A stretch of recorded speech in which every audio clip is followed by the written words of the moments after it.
Do you get anxious when you're put in match play situations on the golf course and struggle to perform your best? Hi, I'm Dr. Patrick Cohn, mental performance coach at Peak Performance Sports. In today's video, I'm going to help a golfer who tends to have emotional scars from previous sports and it bleeds over into his golf game. You're watching the Golf Psychology Podcast.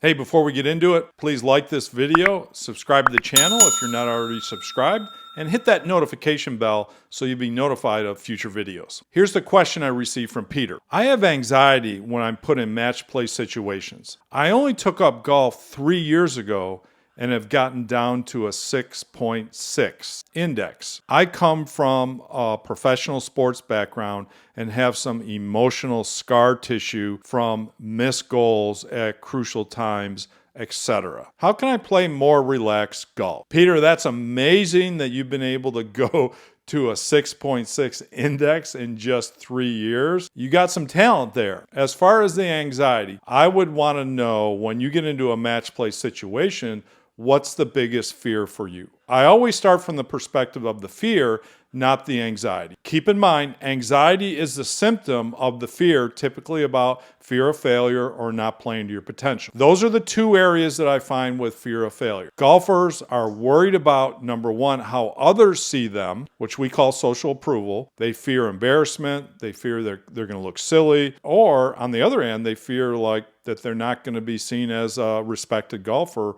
or a good golfer out there. That's the biggest source we see for fear in golfers when it comes to fear of failure. And anxiety is a response to fear, some type of fear of failure. You don't get anxious for any reason at all. However, I will have one caveat to that, and that is golfers sometimes with the pre-round jitters, you might think of it as the first tee jitters, they get somewhat of a anxiety response. They feel like they're anxious, but it's really just the garden variety pre-game jitters. So sometimes you can have excitement, you can feel juiced up, you can feel the adrenaline flowing, and then you interpret that as, I must be anxious. So I hope that's not the issue going on. I'm going to say, because of the emotional scars from the past, that you tend to get tight and fear and worry about the outcome. That's probably, without talking to you more, that's what I would say. All right, so then once we know what the fear is, let's say it's the fear of looking silly, fear of embarrassment, then you have to address that head on. What is so awful about not playing your best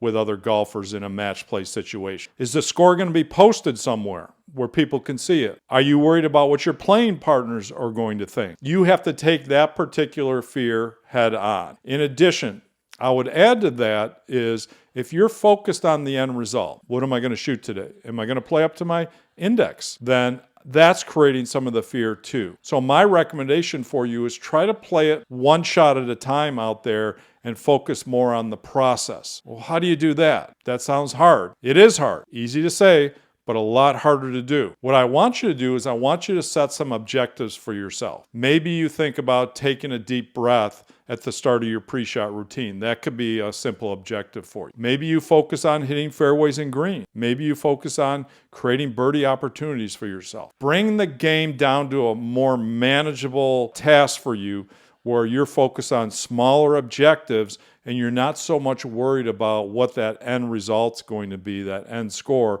and whether you're going to play up to your handicap in front of other golfers or in a tournament situation. Hope that's helpful. If you want more information about golf psychology or mental training for golf, jump over to our golf website at sportspsychologygolf.com. And if you want our premium program, you can jump over to peaksports.com, where you'll find our Golfer's Mental Edge 2.0, or you can, in addition to that, join a one-on-one mental training program. Now, I tend, at my age or my level, I've been doing this for over 30 years, I tend to work with more of the professional and high-level amateur golfers like Division I golfers. But I have two very capable mental performance coaches here that I train personally that work with our juniors, our high school athletes, and some of the college athletes as well. All right, thanks for watching.